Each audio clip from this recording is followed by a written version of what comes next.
ये आकाशवाणी रायपुर है। छत्तीसगढ़ी समाचार बुलेटिन के संग किरण वर्मा के जय जोहार। अब सुनाओ आज के प्रमुख समाचार। मतदाता सूची में नाम जुड़वाए बर काली अउ परनदिन यानी 12 अउ 13 अगस्त के मतदान केन्द्र में विशेष शिविर के आयोजन करे जाही। प्रदेश में ए दिन में मेरी माटी मेरा देश अभियान के तहत आने आने जिला में कतकोन कार्यक्रम करे जाथे और भाजपा ह राष्ट्रीय बाल अधिकार संरक्षण आयोग ले छत्तीसगढ़ में नवजात लइका मन के मौत के जांच कराए के करीन मांग। अब समाचार विस्तार ले। मतदाता सूची में नाम जुड़वाए बर काली और परनदिन यानी 12 और 13 अगस्त के मतदान केन्द्र में विशेष शिविर के आयोजन करे जाही। जौन लोगन के नाम अभी तक मतदाता सूची में दर्ज नहीं है ओमन विशेष शिविर में जाके आवेदन दे सकत हैं। संगे संग जौन मतदाता के नाम या पता गलत दर्ज होए है ओहू मन ए शिविर में एला सुधरवा सकत है। ए विशेष शिविर में आधार नंबर ला मतदाता परिचय पत्र ले घलो जोड़े जाही। छत्तीसगढ़ के मुख्य निर्वाचन पदाधिकारी रीना बाबा साहेब कंगाले ह कहिन कि लोकतंत्र ला सशक्त बनाए में श्रमिक मन के भागीदारी जरूरी है। ये बात ओमन जिला प्रशासन रायपुर डहर ले औद्योगिक क्षेत्र सरोरा में राखे गए मतदाता जागरूकता कार्यक्रम में कहिन। मुख्य निर्वाचन पदाधिकारी ह मजदूर मन ले कहिन कि चुनाव लोकतंत्र के सबले बड़का परब होथे। चुनाव में सब्बो झन के सक्रिय सहभागिता ले ही हमन जनप्रतिनिधि मन के चुनाव करथन। एला सार्थकता तभे मिलही जब उद्योग के जम्मो मनखे अपन मतदाधिकार ल बउरही। ओमन अवैया चुनाव में पुरुष मन के संगरा क्षेत्र के महिला मन ल घलो वोट डाले के अपील करेन। प्रदेश में ए दिन में मेरी माटी मेरा देश अभियान चलाए जाथे। एकर तहत महासमुंद, बालोद और जशपुर में नेहरू युवा केन्द्र के युवा मंडहार ले ग्राम पंचायत में 75 स्वदेशी पौधा लगाए गिस जेला अमृत वाटिका के नाम दे गे हे। ए दौरान युवा मन माटी ला हाथ में लेके पंच प्रण के शपथ लीन और सेल्फी लेके वेबसाइट में अपलोड करेन। एती नेहरू युवा केन्द्र बिलासपुर और यूनिसेफ छत्तीसगढ़ के संयुक्त तत्वावधान में गौरेला पंडरा मरवाही जिला के ग्राम पंचायत मजगांव में प्रगतिशील युवा मंडल को तिले पौधा लगाए गिस। उन्हें कबीरधाम जिला के माकरी ग्राम पंचायत में घलो लक्ष्य युवा मंडल ह पंच प्रण के शपथ लेबर पौधारोपण करेन। ऐसने सूरजपुर जिला में ए अभियान के तहत ग्राम पंचायत पस्ता में कटहल के 75 पौधा लगाए गिस। संगरा शपथ ग्रहण कार्यक्रम के आयोजन करे गिस। राज्यपाल विश्वभूषण हरिचंदन ह प्रदेश के संग देशवासी मन ले आह्वान करे हे कि सब्बो लोगन मन हर घर तिरंगा अभियान में उत्साह ले भाग लेवैं। ओमन कहिन कि हमन देश के आजादी के 75 बछर ल आजादी के अमृत महोत्सव के रूप में मनावत हन। ए मौका में सब्बो घर में तिरंगा फहराए के ए महाअभियान ले न सिर्फ तिरंगा बर हमर व्यक्तिगत जुड़ाव मजबूत होही बल्कि राष्ट्र निर्माण के भावना घलो हमर दिल में मजबूत होही। काली अंतर्राष्ट्रीय युवा दिवस हरय। ए मौका में राज्यपाल विश्वभूषण हरिचंदन ह युवा मन ल बधाई और शुभकामना दिन है। राज्यपाल ह कहिन कि युवा शक्ति ले ही देश के उन्नति होथे।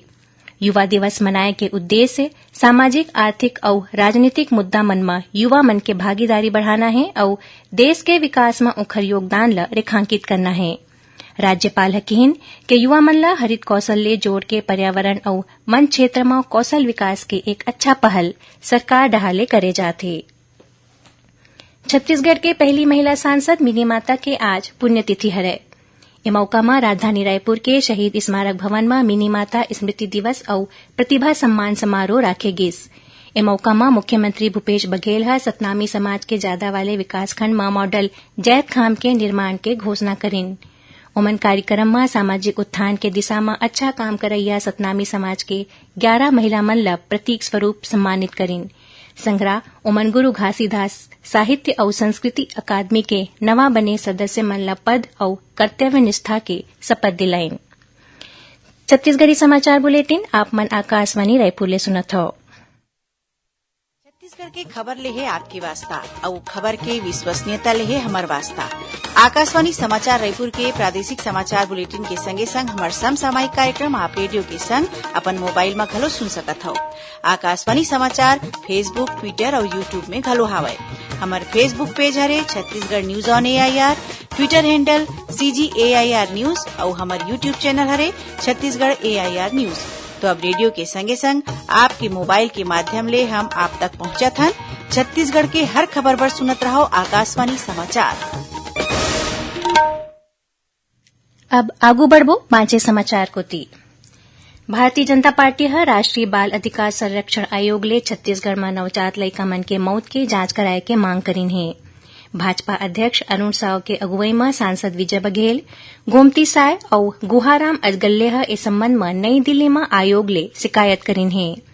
आयोग ला सौंपे अपन पत्र में भाजपा नेता मन कहिन कि छत्तीसगढ़ विधानसभा में उप मुख्यमंत्री टीएस सिंहदेव कोतिले दे गे जानकारी अनुसार राज्य में जनवरी 2019 ले जून 2023 तक 0 ले 5 साल तक 39,267 लइका मन के मौत होए हे, जौन बहुत चिंता के बात है।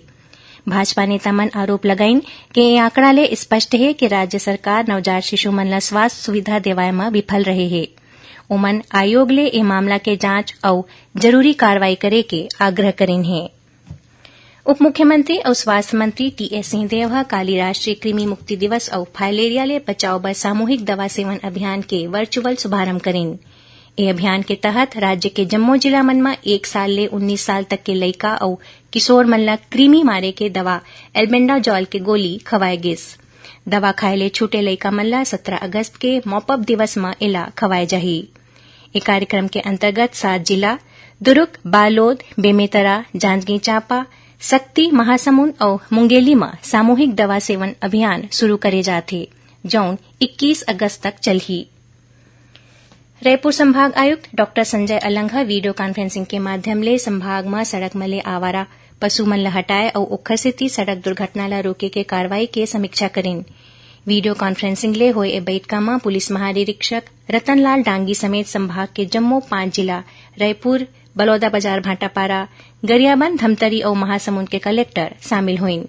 बैठका के दौरान डॉ अलंघा आवारा मवेशी मन ला सड़क ले हटा के गौठान, कांजी हाउस या गौशाला में रखे के संगे संग ग्रामीण और मवेशी पालक मन ले गोट बात करके समस्या के समाधान निकाले के निर्देश जम्मू कलेक्टर मन ला दिन।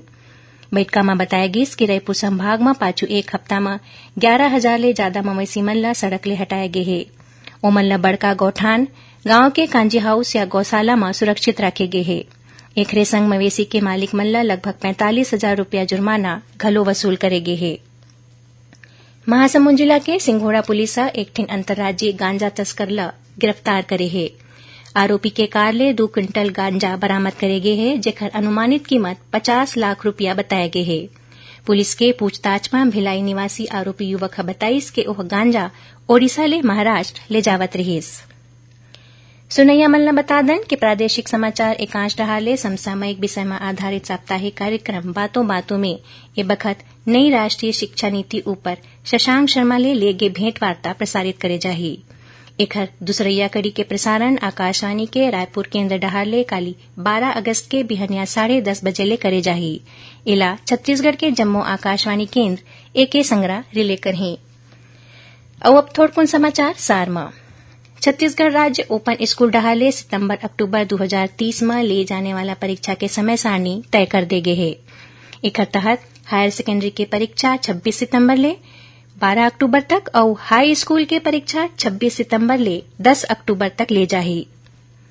संस्कृति विभाग डहाले राज्य के आर्थिक रूप ले कमजोर होनहार कलाकार छात्र मन ले अर्थाभावग्रस्त होनहार कलाकार छात्रवृत्ति प्रोत्साहन पर 25 सितंबर तक आवेदन मंगाए गए हे। और नारायणपुर जिला में सुरक्षा बल ह ताडोनार आकाबेड़ा रद्दा में 5 किलो के वजनी आईईडी बरामद करे हे। जिला बम निरोधक दस्ता ह मौकाच में निष्क्रिय कर दिस। आखिर में प्रमुख समाचार एक घाव फेर। मतदाता सूची में नाम जोड़वाए बर काली और परंदिन यानी 12 और 13 अगस्त के मतदान केंद्र में विशेष शिविर के आयोजन करे जाही। प्रदेश में ए दिन में मेरी माटी मेरा देश अभियान के तहत आने जिला में कतकोन कार्यक्रम करे जाथे। और भाजपा ह राष्ट्रीय बाल अधिकार संरक्षण आयोग ले छत्तीसगढ़ में नवजात लइका मन के मौत के जांच कराए के करीन मांग। एकरे संग छत्तीसगढ़ी समाचार बुलेटिन इहें सिरावत हे। जय जोहार।